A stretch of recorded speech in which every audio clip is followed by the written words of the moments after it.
Hello ladies, today I have a special video for you. I am going to share with you what to do when sex is painful. So maybe you are experiencing discomfort with lovemaking.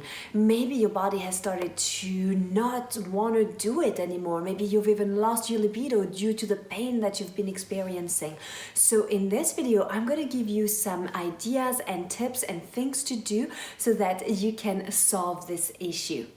I am Céline Remy, the Intimacy Angel, and I am here to help you bring your sexy back in life.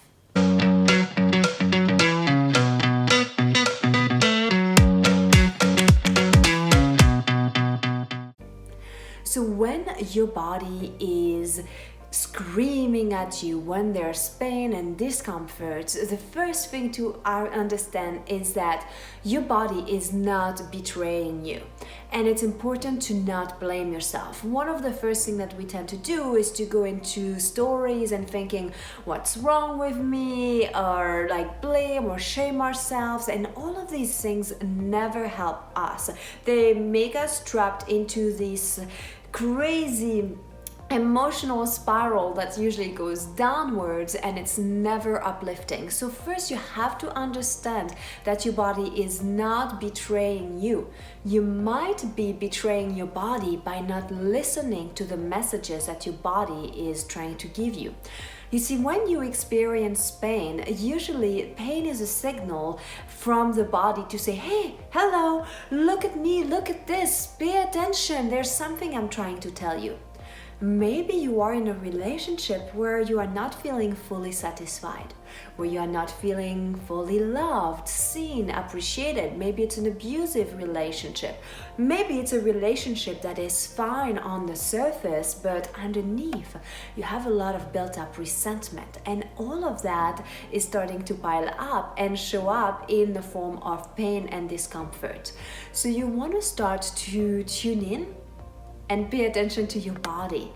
And you want to take it a step further and start to pay attention to your feelings, to what is truly going on in your inner world and your emotions, and stop judging yourself. And the first thing is to acknowledge and become aware of what is going on.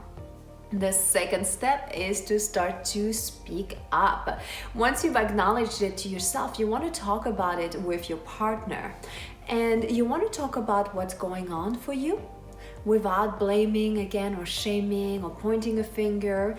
And you also need to start asking for what you want and need, because your partner may not be a mind reader, actually probably isn't, and you can't expect your partner to know everything that's going on. He's probably doing his best, just has no clues.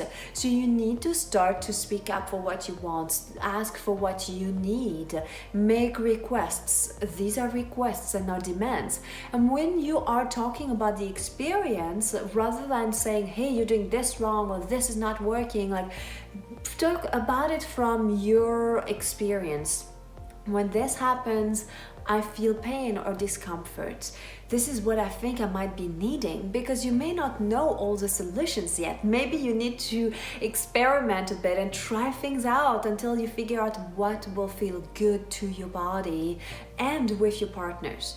You might also want to maybe enroll somebody else, a third party, to help you both communicate, especially if there are resentments or build-up that's been piling up, and it might be difficult to speak about an issue without one or the other getting triggered. So if you want to have somebody around who can help you take away some of that like heat, so that you can both start to feel heard and understood.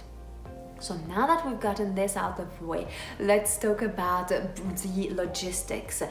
Don't be afraid to add lube. Lube is like, there's no shame in using lube. Lube can be a fantastic tool if the discomfort that you are experiencing is due to a lack of lubrication. So make it fun, make it sexy, have a bottle of lube or oil, whatever you like to use as your lubricant by your bed, so that it's always there and you can use it whenever you get in the mood. You also want to be slowing things down. It's very important to know that maybe your body needs a little bit more time than what you're getting. Most likely it does. And so you want to slow things down. And remember that part about asking for what you want and need. Ask for more touch, for more kisses, for foreplays, for anything that you feel that would support you in opening yourself up and your body. Understand that there is a connection between your heart and your genitals, and if your heart is closed down, if your heart is not open, your genitals are not going to respond well either. So make sure that you feel safe and that you can open up your heart so that your pussy can also open up. Now, you also need to start to learn to relax your pelvic floor muscles, because maybe the tension is due to holding on too tightly. Maybe you've been doing Kegels so much and you've forgotten that Kegels are both a contraction and a relaxation. And if that's the case, you want to work on toning your muscles but relaxing the tension. When you want to do this, it's best to have the support of either a pelvic floor specialist or a sex coach like me who's trained in doing those things, whether you use a JDAG or any other tools or device to help you to learn how to relax your pelvic floor muscles. And then of course you want to make sure that you get checked up by your doctor, that you rule out any infections, cysts, fibroids, anything that could be abnormal at this point and could also create discomfort and pain for you. Above all, what's most important is to tune in, to listen to yourself, to ask for what you want and what you need, but to keep the intimacy alive. So don't just shut down, be creative. Even if you have to take the penetration off the table because right now it's not working, make sure you keep the touch, the loving, the kissing, the holding, because that's really important. Touch is essential. We thrive as human beings on that touch, and then taking little steps in seeing what feels good.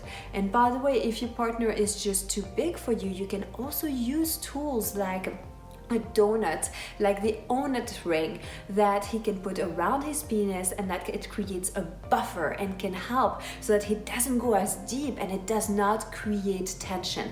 There is a link in the description below for my affiliate link for the OHNUT ring. If that's you, make sure your partner gets one of them, because it helps a lot with pain during sex, and then you can start to relax, especially if he is well endowed. So this is it. These are my tips for you. Remember, love yourself. Find ways to still keep this touch and work through any of the issues. You've got this. Thank you so much for watching, and I will see you in my next video.